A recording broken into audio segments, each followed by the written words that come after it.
Tá. Então, o que ele mostra pra gente, que é um textinho bem simplesinho, de quem conseguiu ver ali.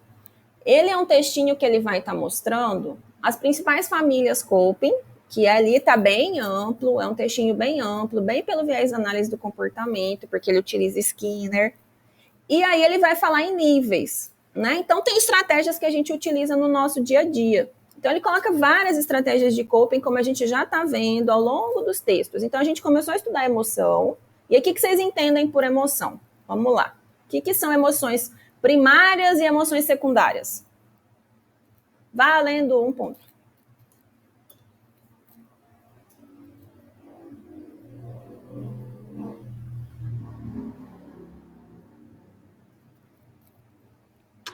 Alegria, professora, alegria, raiva, seria essa primária?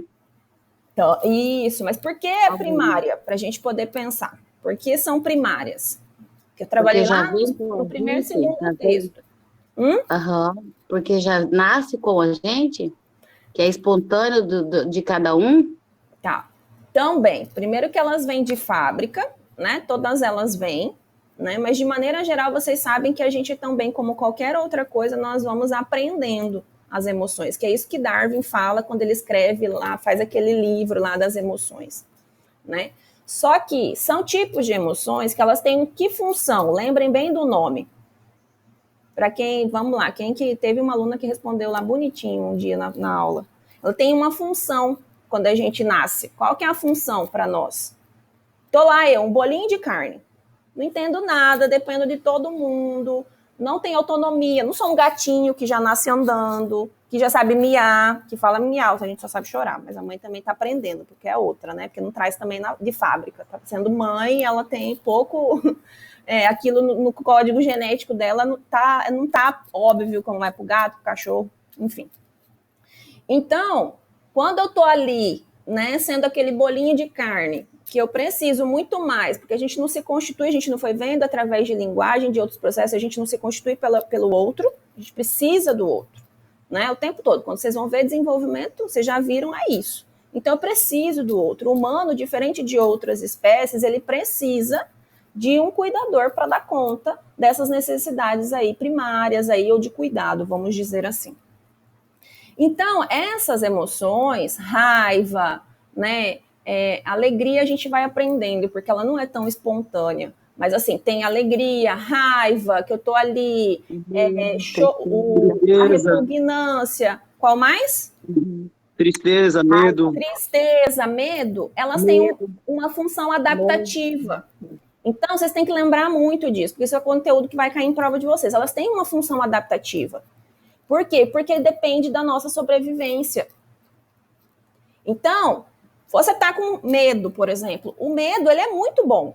O medo e a ansiedade são emoções, num viés evolutivo, adaptativo, eles são emoções que, dentro de uma perspectiva que a gente vai falar de normalidade, não indo para um caminho patológico de transtorno, a gente prepara o corpo. Aconteceu o quê? Medo. O que você faz primeiro? Você fica já em alerta. O que está acontecendo? Aí você já prepara seu corpo. Depois disso, o que você vai fazer diante do histórico que você tem?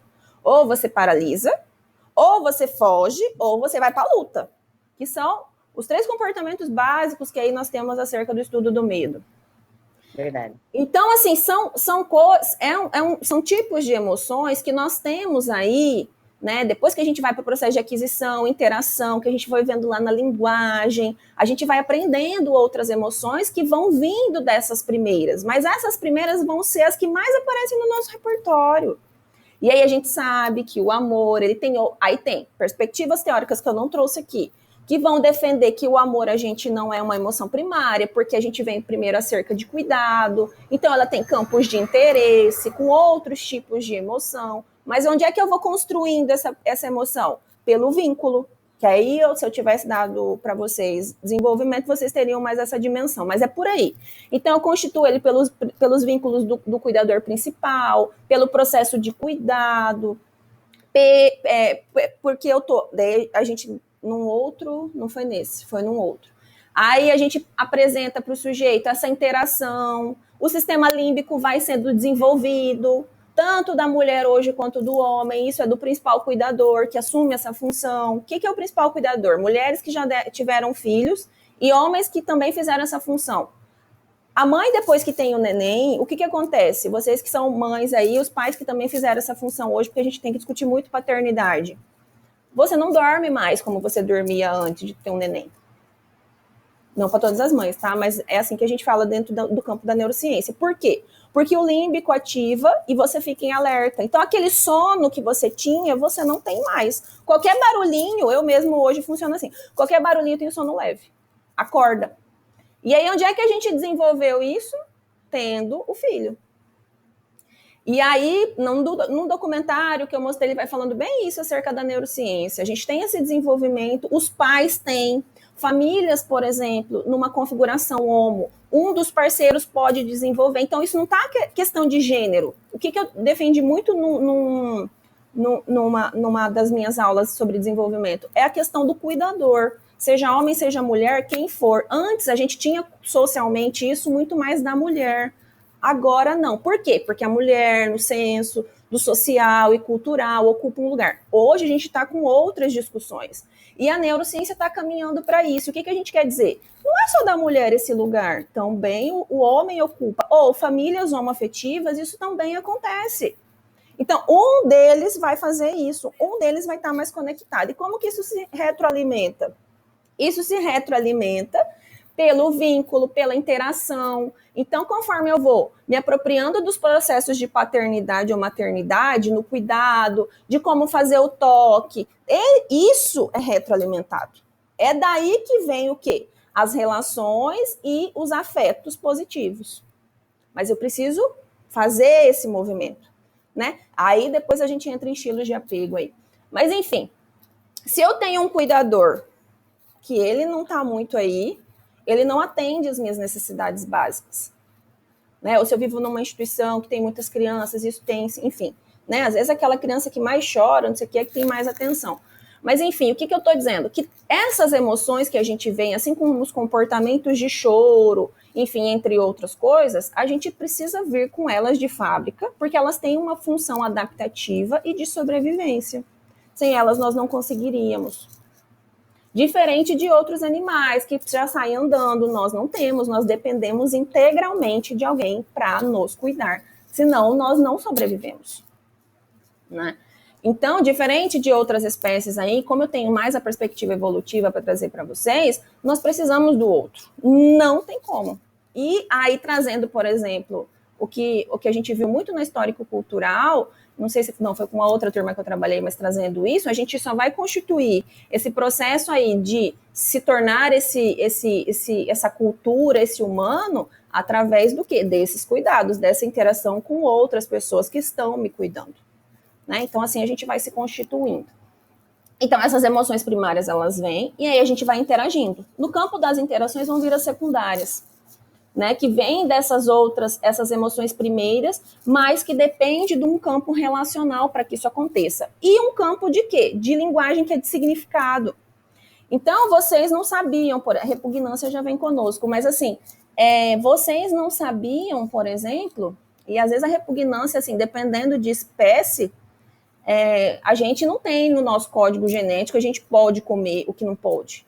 Então, às vezes, a repugnância fala assim, eca, isso não é gostoso. Às vezes, também nós tivemos para quê? Para que a gente se adaptasse, né? Senão, a gente ainda tem uma questão de sobrevivência que alguma coisa pode intoxicar, pode fazer mal. Então, gente, é tão legal a gente estudar algumas questões que a gente não sabe de onde vem isso. A gente só sabe que a gente está aqui hoje discutindo isso. Mas, voltando nesse, né, caminhando para isso, a gente viu as emoções, então vocês já sabem disso, tem as emoções, elas têm uma característica muito mais, como fala, não é fugaz, mas é como se fosse. Elas aparecem, né, como se fosse assim, elas acontecem, vêm com uma frequência muito maior do que estabilização ou do que humor, né? Então eu sinto o tempo todo, eu me conecto com emoções o tempo todo. Já o humor tem uma característica um pouco mais estável, então a gente não muda de humor como a gente se conecta com emoções, e a emoção a gente pode se conectar com várias ao mesmo tempo. A gente só tem que ver o nível de predominância, né? E aí, quando eu estou falando de regulação, o que quer dizer regulação? Regulação já é um processo adaptativo, que eu estou utilizando do campo das emoções para eu fazer o quê? A estratégia de pegar emoções que são reguladoras e, de alguma maneira, né, eu tá modificando aquelas que me causam desconforto. Esse é um processo da emoção pela emoção. Mas por si só teve textos que falaram o que para nós? Por si só a emoção já regula.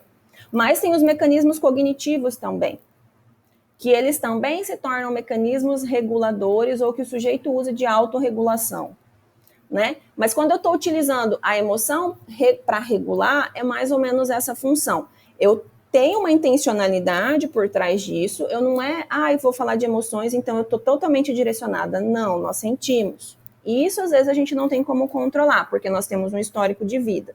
Só que quando nós estamos trabalhando com o objetivo de detectar aí numa linha de histórico do sujeito coisas que ele tem que vem causando prejuízo, então, por exemplo, uma agressividade muito intensa, uma impulsividade, né? Então a gente vê se isso está causando prejuízo. Está causando? É com foco nisso que a gente vai estar trabalhando. Só que aí que vai entrar depois a questão do coping, né? Porque o coping é o quê? É utilizar as estratégias cognitivas junto com o quê? Com as comportamentais e a regulação emocional também. Então, eu atuo nos 3 níveis, quando eu estou falando de coping. E aí ele vai falar assim, bom, estratégias são coisas que a gente pode pedir para eu posso, tem uma relação que pode me regular, por exemplo. Então, eu vou dar um exemplo muito simples. Às vezes a gente está muito cansado. Tipo, um dia muito cansativo, muito pesado, que você teve que tomar muitas decisões importantes. Quando você fala assim, nossa, tem um fulano de tal, um amigo, que ele é mais leve. Sabe aquelas pessoas super leves que às vezes a gente encontra na vida e que é possível e que existem ainda hoje. Então você vai e conversa com essa pessoa, você vai ter um encontro com essa pessoa por si só. Essa situação de você encontrar com essa pessoa, vê-la, fazer trocas no dia a dia, isso é regulador. Ela não está ali com você compactuando dessas mesmas experiências, mas você teve uma oportunidade de ter esses encontros aí para você se regular. É o que eu falo muito com os pacientes. O que você gosta de fazer? O que é regulador para o outro? O que ele gosta de fazer, que não traga prejuízo, né? Que não seja comportamentos de risco. Mas assim, o que ele gosta? Rede de apoio é fundamental nesses momentos que nós estamos trabalhando. Então, quem que é a sua rede de apoio? Com quem que você gosta? Por exemplo, pandemia. Pandemia, a maior parte das pessoas não teve contato com rede de apoio. Qual que foi a estratégia utilizada? Fazer videochamada, videoconferência. Eu não tinha pensado. Falei, pois é, uma estratégia. Por quê? Porque eu fortaleço minha rede de apoio, né? Então, assim, de maneira geral, a gente vai encontrando junto com a pessoa aquelas atividades que são regulatórias para o sujeito. Então, o que faz bem para ele? Então, tem encontros para ele ou de pessoas que não vão fazer bem. Ele fala, poxa, se eu me encontrar com essa pessoa, eu já sei que certamente pode dar nisso. Então, não é por esse caminho que a gente vai. A gente tem que promover estratégias e pensar isso junto com o sujeito de coisas que vão fazendo o quê? Trazendo bem-estar, tá? Então, no campo básico de emoção seria isso. Quando a gente está falando em coping, aí a gente já atua como ele traz no texto. Por que ele fala que é uma função, a hipótese desse grupo como uma função executiva? Porque nos níveis de atuação, dentro das famílias que ele apresenta e que vocês têm lá no texto de vocês, ele trabalha com as famílias, né? Ele vai falar processo adaptativo, como que você vai estar lidando com isso, né? O que é um versus o outro para se trabalhar. Já até esqueci o que eu estava falando, porque eu estou aqui, alguém me retoma. Acho que eu tô indo, esqueci. Alguém me atualiza onde é que eu estava mesmo?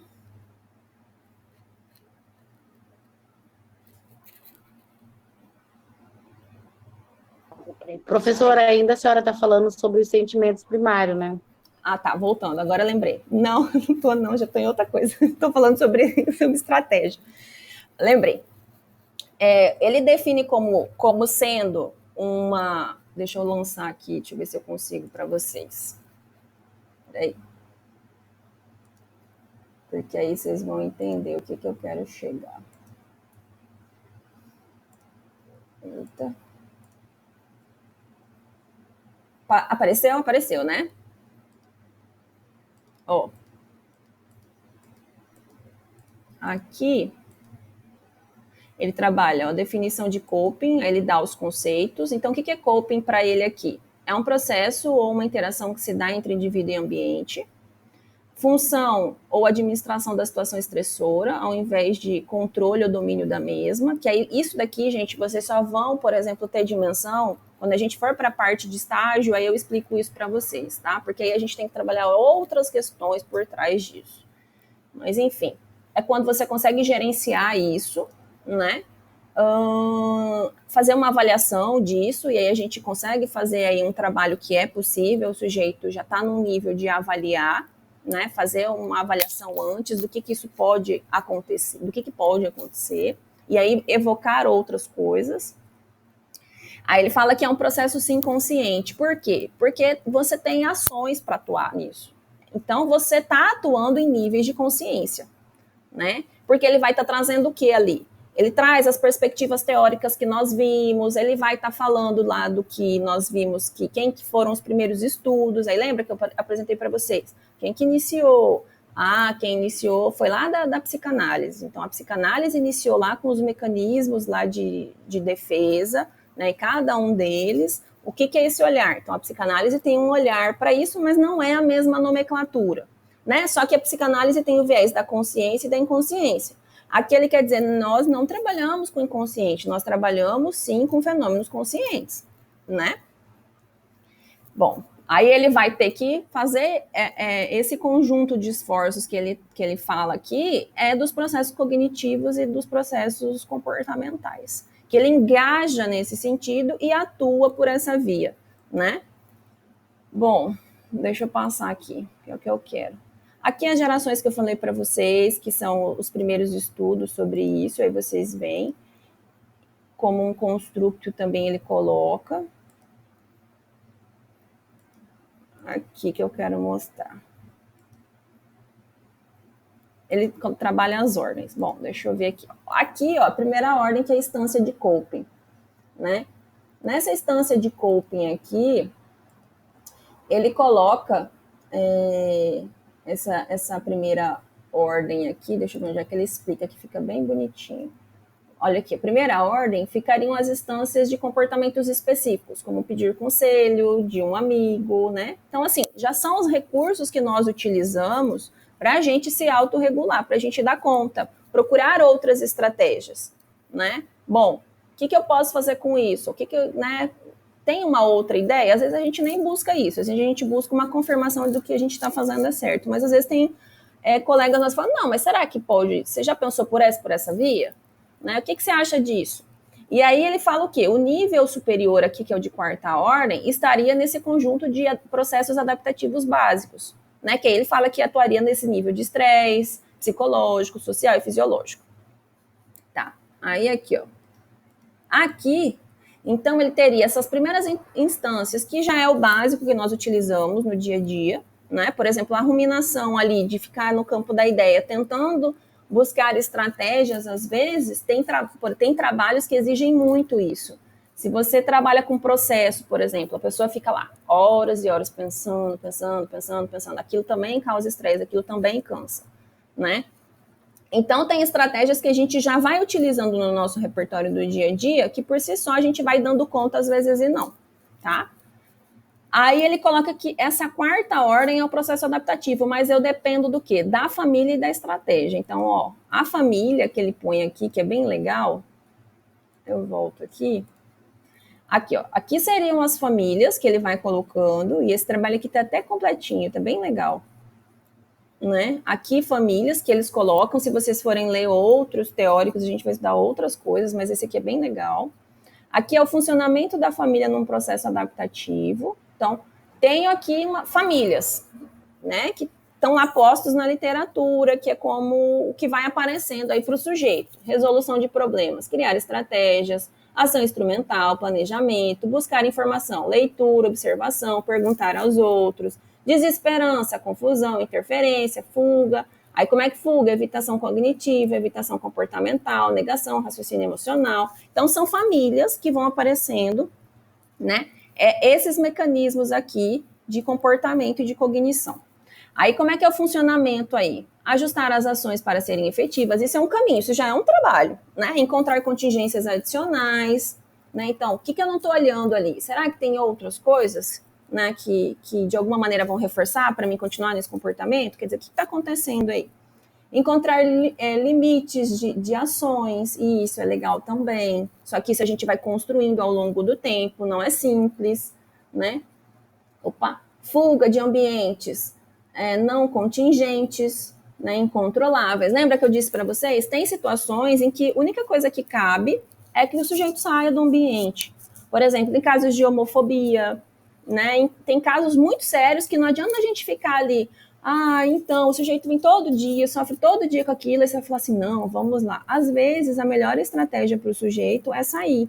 Então, tem uma história de um amigo meu, por exemplo, que ele acabou fazendo o quê? Ele ganhava super bem num ambiente de trabalho, num banco, mas ele sofria muito homofobia no lugar. Tinha uma carreira maravilhosa. E qual que foi a estratégia que ele deu conta, pelos mecanismos que ele funcionava? Ele acabou passando num concurso onde ele ganhava menos, numa instituição federal. Naquele momento, por mais que ele falou, bom, vou ganhar aqui eu ganho tanto, aqui eu ganho tanto. É pouco, mas ele sair do ambiente foi uma estratégia para ele que deu certo naquele momento. Por quê? Porque ele não tinha mais o que fazer. Ele não dava conta de lidar com aquele ambiente mais. Porque, às vezes, a gente sabe que isso é funcional e que as estratégias você não consegue, não tem esforços, não tem engajamento, porque você já tentou e não é possível mais. O ambiente é muito aversivo para o sujeito, né? Então, ele falou, olha, lá onde eu assumi, em tal lugar, eu também sofri, mas as condições para que eu estivesse lá, tipo, as possibilidades que ele via ali eram muito maiores. Então, foi o que ele deu conta de lidar com o que aparecesse. A valência em relação ao que aparecia era muito menor do que o ambiente em que ele já estava acostumado, porque era um ambiente privado, né? E aí a gente sabe que, às vezes, indo para um ambiente público, para um servidor, ele tem mais autonomia. Só que no ambiente que ele estava, no âmbito privado, primeiro pelo cargo que ele ocupava, era muito restrito. Então, ele não conseguia mais lidar com aquela situação. Enfim, aí tem outras questões, né, de trabalho, de hierarquias e outras coisas mais. O processo adaptativo aqui, quando ele coloca, seria essa coordenação de ações aqui, ou contingências versus as contingências do ambiente, né? Então, você ajustar o que o ambiente vai estar oferecendo, né, junto com as ações que você está pensando, tá? E aqui, por que função executiva, né, que entra nesse processo aqui de coordenar essas ações e as estruturas neurais, então? As possibilidades é que quando eu entro nesse processo, aqui de toda essa ação planejada para trabalhar, eu ativo essas áreas. Por isso que ele fala, bom, quando ativa-se essas áreas, eu estou falando de funções executivas. Por quê? Porque ele ele ativa os mesmos caminhos neurais do que se eu estivesse trabalhando especificamente com determinadas áreas que tem aqui, que estão relacionadas à função executiva. Por quê? Porque a gente está falando de tomadas de decisão, né? Eu estou fazendo com que o sujeito pense em outras estratégias que tenham a ver, por exemplo, ou independente da ação, mas que caminhem, então, para uma ação. E aí ele fala que é justamente essa ativação aqui dessas áreas que, de alguma maneira, dá a ideia, então, de que a gente tenha uma mesma atuação, então, como função executiva. Por quê? Porque eu estou regulando, porque eu estou buscando resolução de problemas, né? Para que o sujeito aí ele vai dê conta de algumas coisas na vida, né? Que assim ele quer, porque aí a gente precisa de engajamento. Por isso que tem que ser planejado, tem um nível de tratamento para isso, né? Então, isso tudo a gente vai caminhando aí. Então, aqui ele vai estar apresentando sempre isso. As famílias, que eu achei super legal, algumas famílias que ele coloca aqui, né? Aqui você já vai trabalhar com o funcionamento da família dentro desse processo aqui adaptativo, né? E aqui ele vai colocar como processo mesmo, que é esse trabalho. Detectei o que é, já sei que família é, as possibilidades de se trabalhar, como é que o sujeito se comporta, porque a gente está vendo aqui um olhar mais do que? Da análise do comportamento, é Skinner. E aí, com isso, o que eu vou fazendo? Vou trabalhando as possibilidades e evocando, então, tá? Faço uma análise funcional disso e vou evocando, então, o quê? Outras possibilidades, pelo viés cognitivo e pelo viés comportamental e trabalhando com a emoção nesse sentido. Então, eu regulo o sujeito trabalhando esses 3 níveis, tá? Aqui que tá bem didático, que tá bem legal aqui. Então, ele vai estar trazendo para nós, que é uma das discussões, que trabalhando nesses 3 níveis, gente, deixa eu só fechar aqui. Aqui, ó. Coping poderia ser entendido como uma função mental que envolveria avaliação, planejamento, análise e antecipação dos resultados. Tais características se assemelham a operações cognitivas utilizadas em testes de funções executivas, né? Porque a gente precisa aí de todo esse esqueminha aqui para a gente conseguir executar. Apesar de esse ser um artigo de cunho teórico, ele coloca de limitações do tipo, e aí ele coloca a hipótese de uma 4ª geração de estudos de Coping considera, então, a relação das funções executivas e sua possível regulação, então, através das estruturas neurais relacionadas a tais funções. Por quê? Porque antes a gente só via, vou só trabalhar nesse nível, porque eu estou tendo evidências de que o sujeito, ele está bem. Só que quando a gente entra no campo da neurociência, gente, que é com que eu trabalho, a gente trabalha com evidências aí voltadas no campo do quê? Da ativação quais áreas que são ativadas no sistema nervoso, né? Então, o que isso promove? Então, a gente junta isso, a gente busca essas evidências para que a gente não fale assim, então, eu percebi que com essas estratégias, o sujeito ele ficou regulado. Como é que eu tenho dimensão? Eu posso aplicar uma escala, né? Não posso? Deixa eu parar de compartilhar aqui. Então, para as outras áreas, por que ele está dizendo isso com uma hipótese de atuação relacionada a funções executivas? Porque, de maneira geral, em outras áreas que não trabalham com esse tipo de pesquisa, a gente vai estar vendo o quê? Eu jogo uma escala, então eu tenho dimensão. Estou falando do cunho metodológico, tá, gente? Eu jogo uma escala para vocês. Então, a gente trabalhou aí com o que seria coping, por exemplo, né? Regulando emoção. E aí, como é que eu mensuro isso? Né? Se deu certo ou não deu certo? Aplico escala, né? E aí você vai me dizendo, né? Fazendo uma avaliação. Já na nossa área, que é a área que eu trabalho, eu preciso de um conjunto de outras evidências. Então, eu preciso saber, bom, atuou ou não atuou nessa circuitaria aqui? Como é que eu tenho isso? Aí a gente pode trabalhar com pesquisa animal, por exemplo, quando você vai jogar lá uma estratégia para um ratinho resolver, porque na área de jogos tem. Já vi muita pesquisa nessa área. Então, a gente vai explorando isso para a gente saber que circuitaria. Então, a gente tenta fazer o quê dentro da pesquisa básica? A gente tenta pegar situações em que talvez sejam possíveis de extrapolar para o campo do humano, né, como essa hipótese. A gente cria a situação lá no laboratório porque a gente precisa o quê? Mapear também o sistema nervoso. Então, isso é uma hipótese. Como é que eu sei? Eu posso usar também imagem. E aí a gente depende muito de quê? Se o laboratório tem condições para isso, enfim, uma série de coisas. Mas quando eu estou falando de circuitarias específicas que podem atuar, aí eu preciso ter trabalhos que me provem isso. Você está dizendo isso? Estou. Em que trabalho que está dizendo? Aí você vai lá, entende, estuda, e aí a gente pensa em pesquisas que são possíveis, tá? Mas a gente sempre vai estar mexendo em que área daí? Eu preciso desse conjunto de evidências que vão estar falando do sistema nervoso, que vão estar falando das emoções, e aí vão falar dessas estratégias. E aí nisso a gente vai coletando as evidências, seja animal ou seja humano. Tem já várias pesquisas com humanos aí acerca disso. A gente pode pegar, por exemplo, às vezes a amostra de plasma, para a gente avaliar determinados tipos de hormônio que vão passando no sistema nervoso. Sistema de neurotransmissão só com animal, não dá para trabalhar com rato. Enfim, tem uma série de coisas aí que a gente pode pensar, tá? Mas, para mim falar de atuação em circuitarias, eu preciso de um conjunto de evidências. E aí ele quer dizer o quê? Tem ali um conjunto de evidências dentro de referências que falam que tem uma ativação nessas áreas. Ok, né? E aí a gente é uma possibilidade, né? Quando a gente está trabalhando com esse processo, esses níveis de atuação. Então, é mais uma hipótese, tá? É uma hipótese só. Não sei que caminho que isso vai reverberar aí. Certo, gente?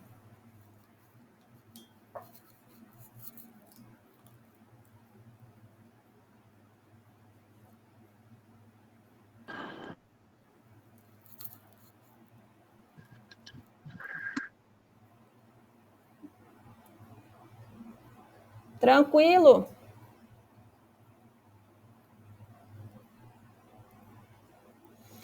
Então, assim, senhores, ficou alguma dúvida?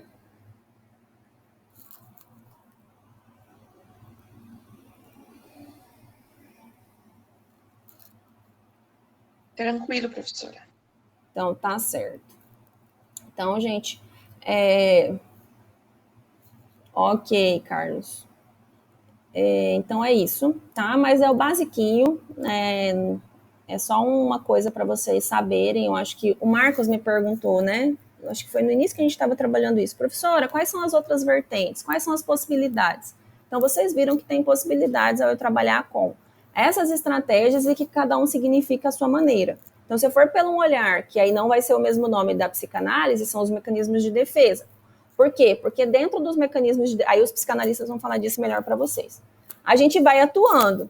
Às vezes, daquele mecanismo não funciona mais. O que eu tenho que fazer? Eu tenho que olhar para um outro mecanismo e ver se eu dou conta de utilizar ele no meu dia a dia. Mas aí não sei se é um processo consciente ou não. Diferente disso, a gente está vendo o quê? Processos conscientes, porque tem uma ação planejada, você mapeia, você direciona, tá? E em função disso, você vai tendo os resultados aí. Então, é isso, tá? E tem viés, aí você vai trabalhar com Eric Erikson lá, que eu mostrei para vocês lá, que é uma vertente. Também tem um jeitinho de olhar para isso, né? E aí tem uma tese que eu peguei que é fantástica, que tem, várias maneiras aí para a gente poder pensar. Então, é um olhar. Esse é um outro olhar que eu trouxe para vocês, como uma função executiva, não sabemos. Né? Mas eu acredito que pode ter essa pegada aí, embora ele já está falando que a literatura está consistente, então se a literatura está consistente, quem somos nós para falar que não está, né? E é uma possibilidade, só não sabemos se quem trabalha com isso, o grupo que trabalha com isso, de uma maneira geral, também valida isso. Provavelmente é um grupo que está com essa hipótese, assim como tem outros que ele vai apresentando. Ó, a gente tem esse outro que vê dessa forma, a gente tem esse outro que vê dessa, tá? E assim a gente vai no campo da ciência. A gente tem que encontrar os nossos pares, saber para quem que a gente está escrevendo, quem vai estar validando, né? O que a gente está ali num campo de fazer ciência. O nosso construto teórico tem que estar muito consonante com tudo isso, né? A nossa metodologia também muito consonante acerca disso. Por quê? Porque a gente já sabe para qual revista, às vezes, nós vamos direcionar. Então, né, por exemplo, um mecanismo de defesa pelo um viés psicanalítico não daria, por exemplo, não seria legal para esse grupo. E certamente a revista não aceitaria. Por quê? Porque dentro do campo da neurociência é mais restrito. Então, a gente tem que saber o que a gente está escrevendo, que tipo de linguagem nós estamos escrevendo para esse público, né? Senão a revista ela não aceita. Que tipo de metodologia, que tipos de, por exemplo, procedimentos nós vamos estar utilizando. Senão não aceita também, né? Então a gente vai, como é que se os meus dados são mais frágeis, fica mais frágil ou mais robusto? A gente também analisa isso. Aí a gente já está caminhando pelo um outro lugar. Mas vocês têm que saber que no meio da pesquisa, e vocês já estão aí dentro do campo acadêmico, é por essa via que a gente vai indo. A gente vai indo, vai se retroalimentando. Então, o que nós estamos produzindo? O que nós estamos lendo? Né? Que revista que é? Isso é muito importante vocês já terem na academia. Né? Você já tem que ter esse domínio aí do que está acontecendo no campo da pesquisa. Logo vocês já vão a campo e vocês já vão estar produzindo coisas. Então, vocês já vão para campo daqui a uns dias e vocês vão estar fazendo o projeto de vocês, que já são ensaios para vocês fazerem um projeto se vocês forem aí tentar um mestrado e um doutorado, né? Então, a gente tem que se adequar. Entrar dentro, ou um conjunto de domínios só dentro da BNT é muito pouco ainda, mas é o que a gente precisa saber, né? Porque é uma escrita que é aceita por esse grupo, né? Dentro do meio acadêmico, e é com isso que a gente trabalha. E aí depois a gente vai descobrindo para quem que a gente escreve, o que estão produzindo, o que a nossa área produz, né? O que é interessante. A gente vai caminhando para isso. Aí a gente tem que saber selecionar as revistas. Que tipo de revistas? Aí é consonante com o que você está trabalhando. O negócio está comprando um carro. Você quer comprar o quê? Você quer comprar uma SUV ou você quer comprar um outro carro? Aí você quer comprar um SUV e vai buscar outro carro? Não, aí o vendedor fala para você, se você não quer SUV, por que você está perguntando? Se você quer SUV, por que você está perguntando do outro carro? Então, a gente vai selecionando aí as nossas buscas, né? E com o tempo a gente vai se apropriando de tudo isso. Mas isso vocês estão na academia já vão aprender, tá? Certo, gente? Então, semana que vem eu acredito que eu não vejo vocês. Vocês vão estar, parece que em semana de prova, mas é isso mesmo, né? E também a Jaque pediu muito, né, para vocês verem aí quem, né, já vê semana de rematrícula, enfim, vê lá quais são as condições, né? Vocês vão continuar conosco, a gente pede que sim, estejam aqui, porque do outro lado a gente também tá com vocês, né? E aí, para vocês lembrarem da semana de rematrícula. Tá bom, gente? Beijinho, tá? Desejo boa prova para vocês. Falta pouco, tá? A gente já tá terminando, tá encerrando o ano. E aí, vou pensar com muito carinho em fazer a prova. Vou colocar todas as condições. Lembrem-se, né, na citação lá do que é dissertativo, coloquem a referência, façam isso é muito importante, né? Vocês já estão dentro de uma escrita acadêmica, mas eu sempre coloco nas provas para vocês recordarem, né, para não esquecerem. Tá bom? Então, beijo. Até a outra semana, então.